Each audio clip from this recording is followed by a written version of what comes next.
Hello student, welcome है आप लोग की गीता मैम की पाठशाला में। तो ये जो कहानी है नमक का दरोगा, जिसका लेखक का नाम है मुंशी प्रेमचंद्र, जो हमारे महान कहानीकार, साहित्यकार, उपन्यासकार हैं, जो हिंदी के बहुत बड़े कवि लेखक माने जाते हैं, उन्हीं के द्वारा ये लिखा हुआ कहानी है। इसका पहला भाग मैं आप लोगों को वीडियो द्वारा दे चुकी हूँ, ये दूसरा भाग मैं दे रही हूँ। और आप लोग को ये वीडियो कैसा लगा मुझे कमेंट करके ज़रूर बताएं। जब तक आप लोग कमेंट करके न बताइएगा तो मैं ज़्यादा इंटरेस्टेड नहीं होंगी। लग रहा है कि आप लोग को अच्छा ही नहीं लगा या आप लोग को कुछ समझ में नहीं आया, इसीलिए कमेंट नहीं किए, सब्सक्राइब नहीं किए। तो आप लोग कमेंट ज़रूर करना, सब्सक्राइब ज़रूर करना। तो जो पिछला मैं कहानी जहाँ तक समझाई थी उसके बाद से मैं दूसरा वीडियो बना रही हूँ, जिसमें जब हाथों में हथकड़ियाँ लगाकर जब वहाँ पंडित आलोपी दीन पहुँचे तो जितने भी वहाँ के ऑफिस स्टाफ थे देखकर आश्चर्य हो गए कि ये क्या हो गया, इनके हाथ में हथकड़ी कैसी लग गई। अब क्या हुआ, न्याय के मैदान में धर्म और धन को युद्ध होने वाला था। दूसरी ओर बंशीधर अकेले सत्य के मैदान में खड़े थे, लेकिन उन्हें न्याय दूर से दिख रहा था। न्याय के इस मंदिर में तो पक्षपात की आंधी चल रही थी। उनकी सोच सही साबित हुई।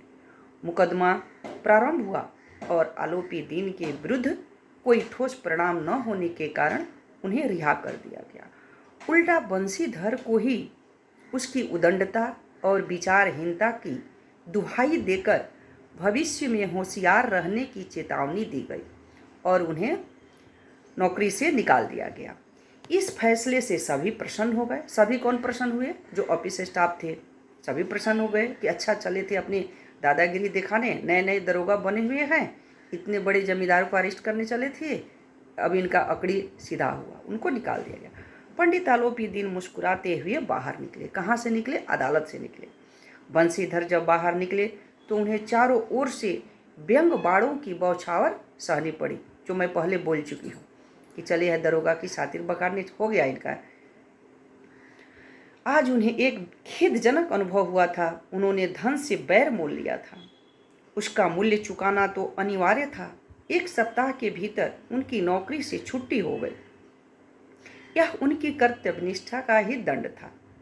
1 सप्ताह ही हुआ था उनको नौकरी ज्वाइन किया हुआ और उनको एक सप्ताह के बाद ही उन्हें नौकरी से निकाल दिया गया।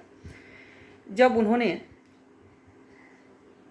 यह उनकी कर्तव्य निष्ठा का दंड था, मतलब वो सत्य के पथ पर जो चल रहे थे इसका उन्हें दंड दिया गया था। घर पहुँचे तो पिताजी ने ढेरों सारे कटु बातें सुननी पड़ी। पिताजी की बहुत सारे कटु बातें सुननी पड़ी।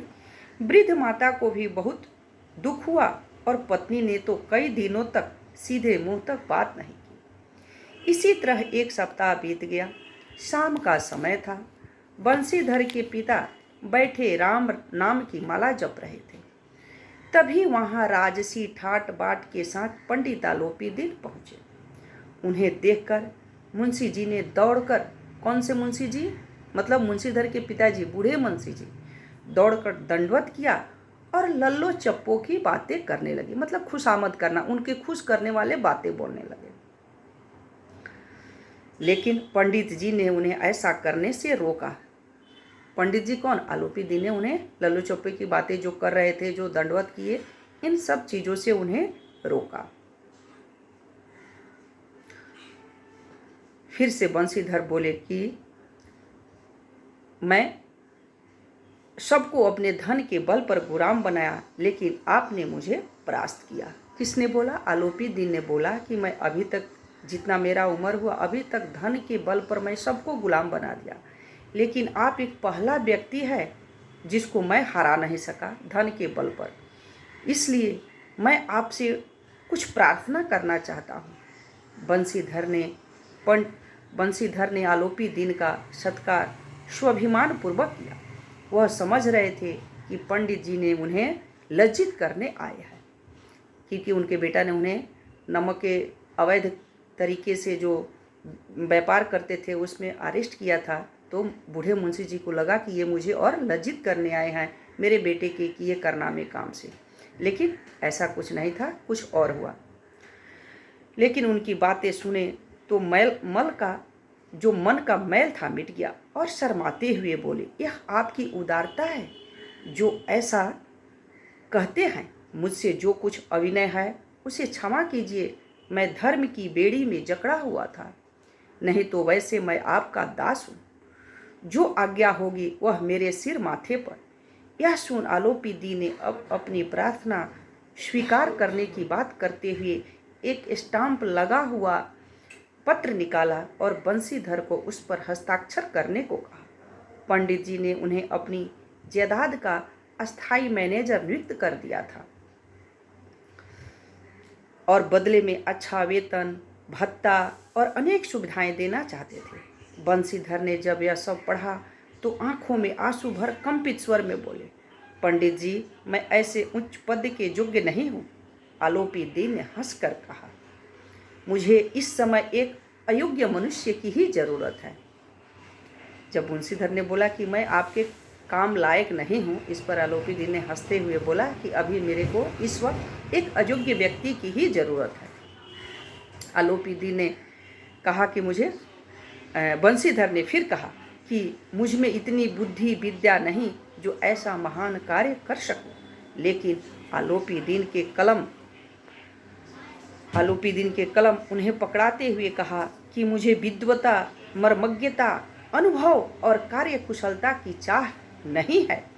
मुझे वह मोती मिल गया है जिसके आगे योग्यता और विद्वता की चमक फीकी पड़ी है। इसलिए बिना समय नष्ट किए दस्तखत कर दीजिए। परमात्मा से यही प्रार्थना है कि वह आपको सदैव वही नदी के किनारे वाला बेमुरब्बत, उदंड, कठोर परंतु धर्मनिष्ठ दरोगा बनाए रखे। बंसीधर की आंखें भर आई। उन्होंने पंडित जी की ओर भक्ति और श्रद्धा से देखा और कांपते हुए उस कागज पर हस्ताक्षर कर लिए। आलोपी दीन ने खुशी से उन्हें गले लगा दिया। यही कहानी का संक्षिप्त में सार था। तो आप लोग की ये कहानी मुझे कैसी लगी, ये वीडियो कैसी लगी, मुझे ज़रूर कमेंट करके बताइएगा। तो फिर मैं अगला चैप्टर का वीडियो बनाऊंगी। आप लोग कमेंट कीजिएगा तभी मैं अगले चैप्टर की बनाऊंगी। और अगले कौन सा चैप्टर का आप लोग को चाहिए मुझे ज़रूर बताइएगा और सब्सक्राइब ज़रूर कीजिएगा। Bye bye.